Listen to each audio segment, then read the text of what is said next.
了避免灾难性的气候变化，包括新加坡在内，多个国家在去年举办的格拉斯哥气候峰会上达成首个减碳协议，进一步推动我国成为亚太地区碳服务和贸易枢纽。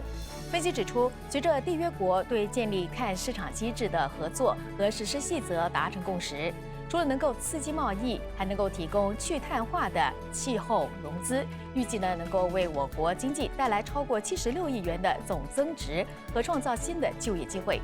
那今天的晨光聚焦带您了解。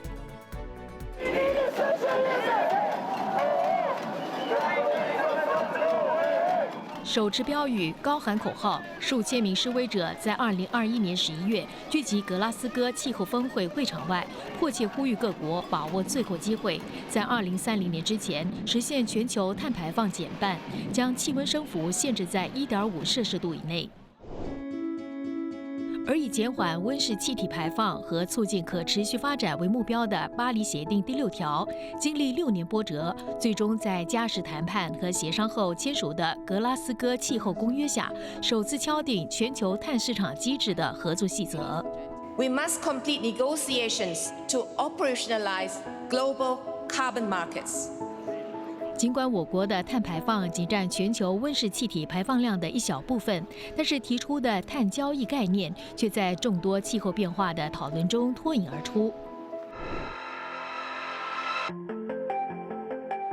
新加坡交易所、星展银行、渣打银行和淡马锡控股就联手创建了全球首个碳交易平台和项目市集 CIX， 为企业提供高素质的碳信用额，抵消营运过程中所制造的碳排放。Article 6 actually would create a lot of confidence in the system. And in terms of Singapore's positioning as a carbon services hub, it will actually also attract a lot of players into the ecosystem. And this cuts across the entire value chain. For example, from verifications, but also institutions that want to directly finance projects, as well as legal and advisory firms that are able to support the professional services required for financing, exchanges, etc. The clarity was what we needed more than anything, and I think we got that. Air Carbon 则是另一个自愿性碳交易市场。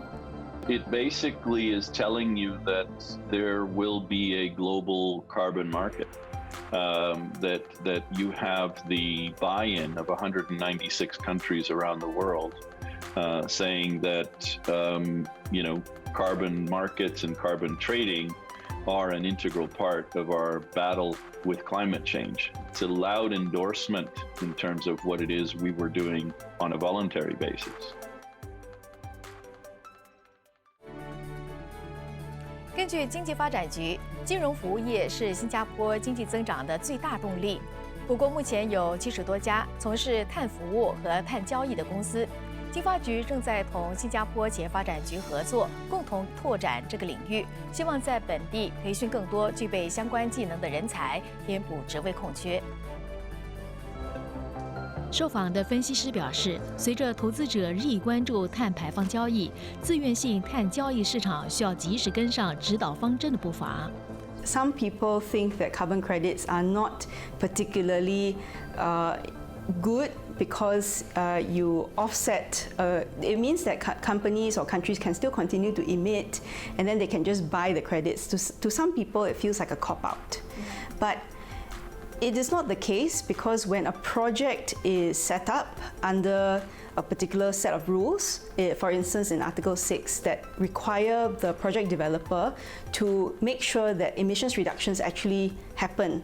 And in the absence of that, emissions will actually have increased. 一些分析预计，碳信用的需求将进一步扩大，到时国家市场和自愿市场之间的界限会变得模糊。目前，自愿碳信用并不能用来抵消我国碳税务制度下的缴税义务。For now, but we expect that the evolution of both the compliance markets and the regulations in Singapore may change that in future. What will probably happen in Singapore is that the carbon tax as it sits today is going to be expanded across the economy to other sectors of the economy. And I would envision that the Singapore government will allow those companies to pay for that tax with carbon credits. And so that creates an entire natural buy side for carbon credit. Southeast Asia is expected to actually be a very important and significant contributor of carbon credits to the global system. And because of Singapore's positioning already, it can really be the main source of these exchanges. 然而，要维持良好的碳交易生态系统，还需要照顾到人才来源。It's quite surprising how so many of the great projects happens right here in Southeast Asia, yet so little of the global institutions that impact this are actually based out here. It's virtually none. Right, so I think what we need to do is we need to build an ecosystem out here which has the right type of lawyers, the right type of accountants, the right transactors in this market, and even, and probably a lot more important, the project developers and the financiers. And because we don't have that, we have an opportunity to become that hub here in Asia. Private finance is going to be able to complement what governments put forward. They can actually help to spur innovation.